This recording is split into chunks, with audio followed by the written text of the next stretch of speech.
चलिए बढ़ते खबरों में आगे। प्रदेश भर में प्रजापति समाज को पात्रता प्रमाण पत्र वितरित किए गए हैं। रेवाड़ी में आयोजित कार्यक्रम में सांसद कार्तिकेय शर्मा ने बतौर मुख्य अतिथि शिरकत की और प्रजापति समाज के लोगों को पात्रता प्रमाण पत्र सौंपे। इस मौके पर सांसद कार्तिकेय शर्मा ने कहा कि हकदारी के प्रमाण पत्र देकर समाज का सम्मान बढ़ाया गया है, जबकि पहले की सरकारों ने इसके बारे में नहीं सोचा, पर अब प्रजापति समाज को उनका हक मिलेगा। वहीं सांसद कार्तिकेय शर्मा ने एसआईआर और संसद में विपक्ष के हंगामे को लेकर भी विपक्ष पर हमला बोला और कहा कि विपक्ष संसद को ठप करना चाहती है। आज का दिन एक ऐतिहासिक दिन है और एक ऐतिहासिक फैसला लिया गया है सरकार द्वारा।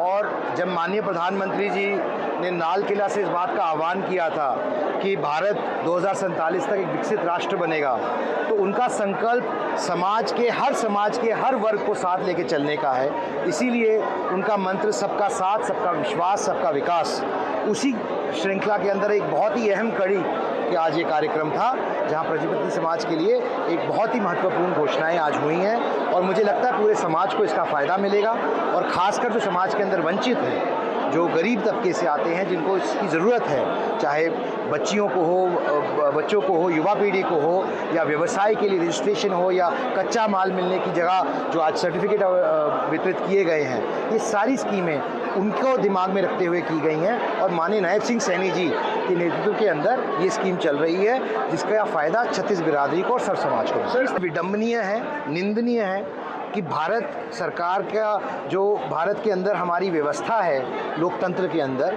वो संसद हमारा मंदिर होता है और उसके अंदर हम अपने लोगों की बात करते हैं। मैं भी एक सांसद हूँ, मैं हरियाणा की बातें लगाता हूँ, सवाल लगाता हूँ, 0 आवर में क्वेश्चन लगाता हूँ। मेरे 3 सवाल आने के बावजूद नहीं लग पाए, मैं अपने लोगों की बात नहीं रख पाया। अगर वह कहते हैं, विपक्ष कहता है कि उनका लोकतांत्रिक अधिकार है, तो क्या हमारा लोकतांत्रिक अधिकार नहीं है कि हम अपने लोगों की बात रख सकें, अपने प्रदेश की, अपने राज्य की, अपने ज़िले की, अपने लोगों की समस्याएं रख सकें? इसीलिए तो लोगों ने हमें चुन के भेजा है। तो जैसे उनका अधिकार है, वैसे हमारा अधिकार भी है। एक अधिकार दूसरे अधिकार पे हावी नहीं हो सकता। ये लोकतंत्र की व्यवस्था नहीं हो सकती है कि किसी की आवाज़ दबाई जाए। मैं मानता हूँ कि जब संसद चल रहा है तो अपनी बात संसद के पटल में रखने के बजाय बाहर ये करना, ये दर्शाता है कि विपक्ष की मानसिकता संसद को ना चलने की है और वो बेसिकली ये नहीं चाहते कि किसी का कोई कामकाज हो, किसी की बात रखी जाए और संसद को ठप करना चाहते।